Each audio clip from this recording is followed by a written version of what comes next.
my beloved Boss Mike Cervera. Siya, grabe ito, PBBM, pinoprotektahan si Martin. Totoo ba? Pasok! Walang kamatayang pinagtatakpan ni BBM, si Sandro o kaya si Martin Romualdez. Nako! Kasi mga kamag-anak niya. Paano naman ang pro forma na sagot doon? Nako, yan na. Teka, saan pinagtatakpan? Di ko alam. Oy, attorney, galingan mo sumagot. Nakaabang na naman sa'yo si Libayan. Diba? Uy, Libayan, nakaabang ka na naman dito. Ano? Attorney, galingan mo ha. Galingan mo. Si Libayan, akala mo yun. Yung bang CCTV yung mata nun. Pakinggan nyo ninyo mga kababayan ha. Marami daw ho nagsasabi na pinoprotektan daw ni Pangulong Bongbong si Martin Romualdez. Sinasabi ko na nga ba tuloy! Paano naman itong walang kamatayang pinagtatakpan ni BBM, si Sandro o kaya si Martin Romualdez? Nagkataon kasi mga kamag-anak niya. Paano naman ang pro forma na sagot doon? Oo nga. Yan. Teka. Pinagtatakpan. Oy, attorney, galingan mo. Yang mga ganyang style mo, kung ako basher mo, sigurado. Buti na lang yung mga basher mo, mga bobo. Hindi nila kayang isipin gawan ng komentong maaari kang mainis at matuwa yung mga nakikinig. Di ba? Hindi nila kaya yun, yung style ko. Wala, malabo. Saan pinagtatakpan? Di ko alam. Pinagtatakpan daw, pinoprotektahan para hindi daw umabot sa kanyang anak o hindi daw aabot kay speaker. Sino ba kasi nagsasabi niyan? Bakit pati si Sandro dinadamay nyo? Hindi, dinadamay daw ni Chavit yun, Marian Tomas. Dinadamay daw ni Chavit si Sandro. Doon sa pay flood control daw na hindi naman pala niya distrito. Sige tuloy. Wala. Wala. Ito yun, ulit, sabi niya, para hindi umabot. Ano yung hindi aabot? Ano yung lead? Pakita muna nila, ano ba to? Okay. Diba, parang, ano yung chinichismis nyo? Hindi namin makuha. At hindi namin masabing, bakit pinoproteksyonan? Attorney, ako na magsasabi sa'yo. Gusto nila na ikonekta si Manong Bongbong dito kay Martin. Dahil nga congressman si Sandro, kaya nakukonekta nila na magkakutsaba yung sino, si Sandro tsaka si Martin. Dahil nga anak at pinsan ni Pangulong Bongbong, etong si Sandro kahit wala namang ginagawa ito, etong si Martin, ewan ko pa, baka ito meron. Nadadamay ngayon. Isinasabit si Sandro at ikinukonekta kay Pangulo. Yun ang ginagawa nila. Nagiging bagahe tuloy yan si Martin ni Pangulo Hiwalayin nyo nga, hiwalayin nyo. Iba si Martin, iba si Manong, iba si Sandro. Magkakaiba yung mga yan. Di ba? Kung may poprotektahan si Manong Bongbong, malamang, maaring si Sandro dahil anak. Ganon din naman ang ginawa ni Duterte, di ba? Pinrotektahan yung anak na si Pulong kahit na nasasangkot sa mga triad noon. Hindi ba nasangkot din si Pulong na nagbebenta at nagmamaniobra ng kartel ng droga sa bansa noong panahon ng tatay niya? Simple lang unawain di ba? Pero kasi nga itong mga basher, kailangan i-connecta natin si Bongbong Marcos kanino kay Martin at saka kay Sandro para masira sa mga taong mga bobo na naniniwala sa ating mga propaganda. Ganyan, Simple. Kapag malawak ang utak ninyo, mga kababayan, hindi kayo magpapadala sa mga pasakali nila Di ba? Oh, yan. Sabi ni EJ Days, totoong nasa triad si Pulong. Sabi ni Alicia Duran, huwag nyo idamay si Sandro. Huwag nyong idadamay si Sandro. Future president yun sa susunod na eleksyon. Tama. Future president. Bakit? Congressman na. Maaaring sa mga susunod, magiging senador pa. Maaaring sa susunod, magiging vice-presidente na. Ito ngayon mga kababayan, hasang-hasa na si Sandro noon. Ang problema, mga kababayan, pag naging presidente si Sandro, eto masakit. Buhay pa kaya tayo noon?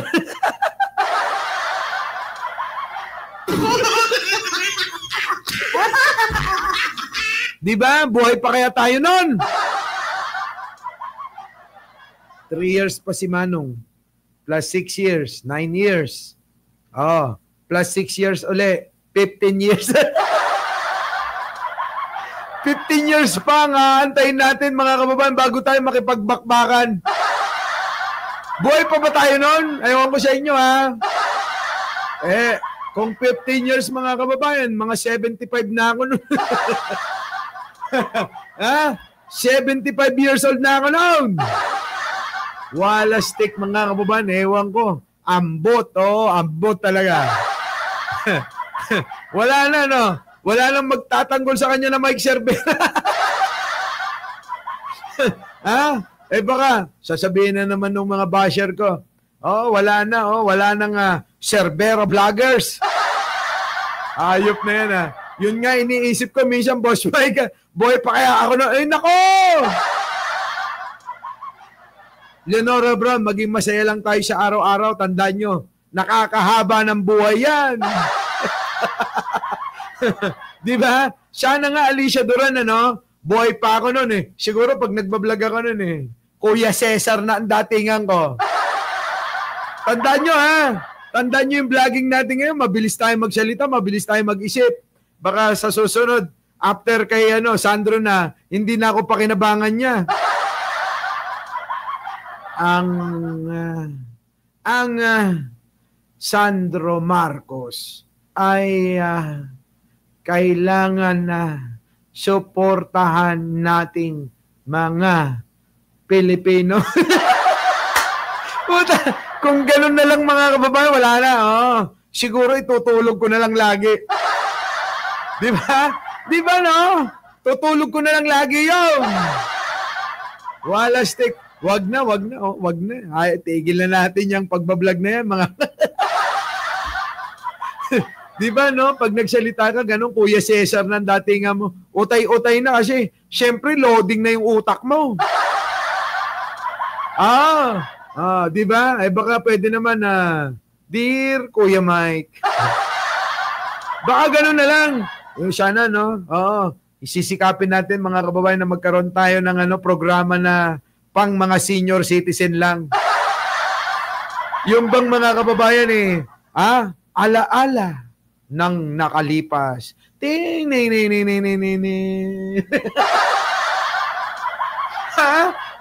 sa mga senior citizen, ang pamagat ng ating palatuntunang ang alaala ng nakalipas.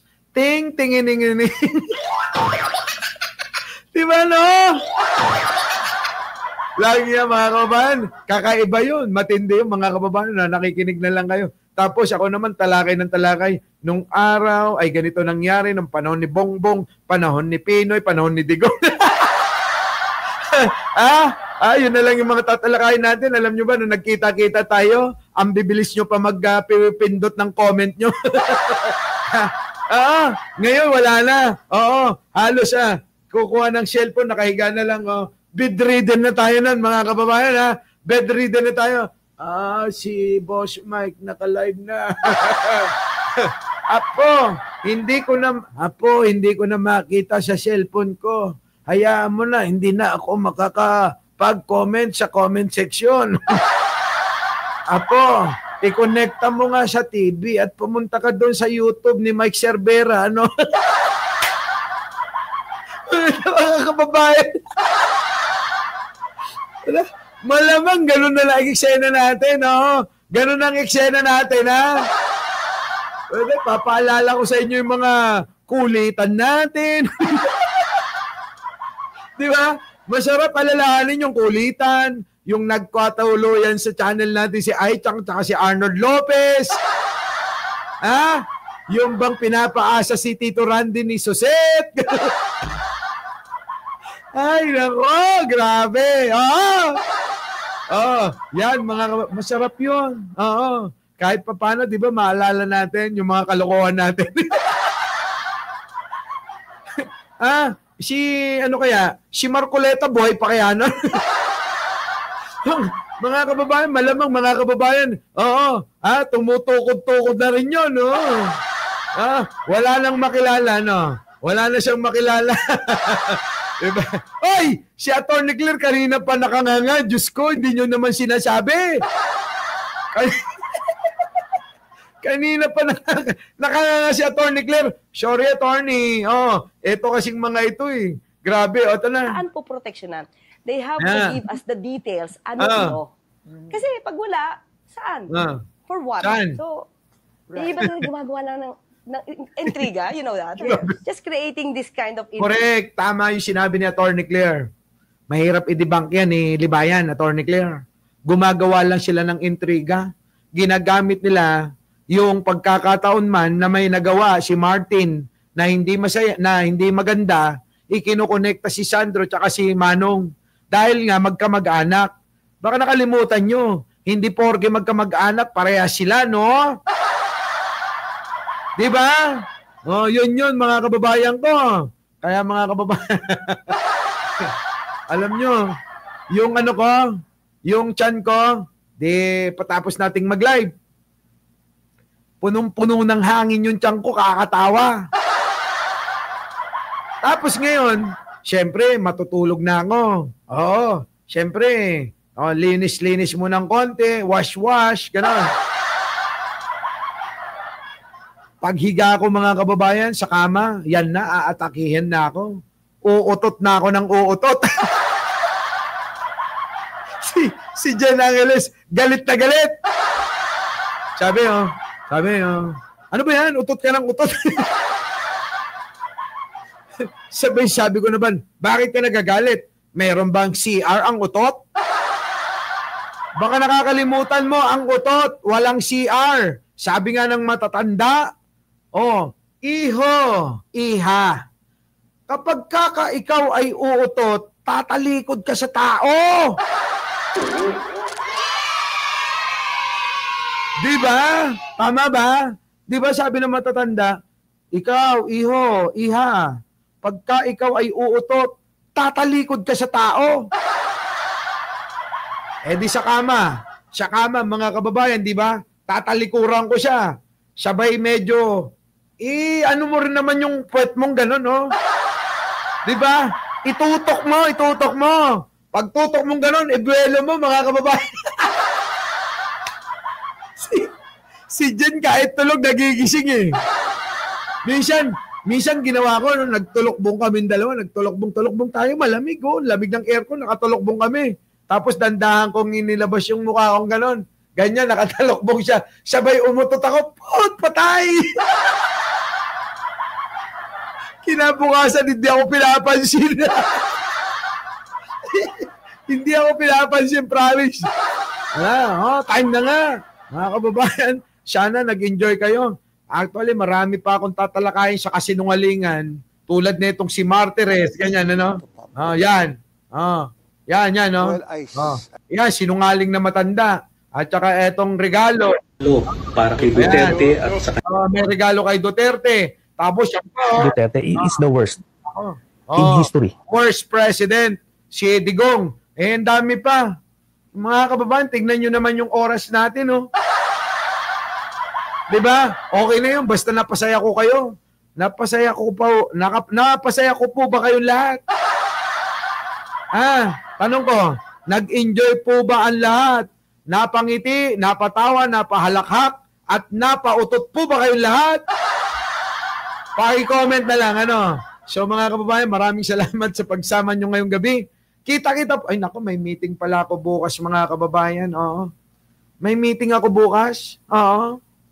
Papipirmahan ko yung suot pa ng lolo't lola ko na ano ba? Na ano ba tawag diyan? Best. Oo. Na nung tumakbo si Apo Bongbong ba? Ay, Apo Ferdinand Marcos Sr. Napakita ko na sa inyo yun eh. Papipirmahan ko. Oo. Kay Manong Bongbong na lang kasi wala naman na si Apo, no? Tapos ipapa-frame kong gano'n, ipapa-frame ko. Oo, pag na-frame na gano'n, maganda yun eh. Oo. Di ba?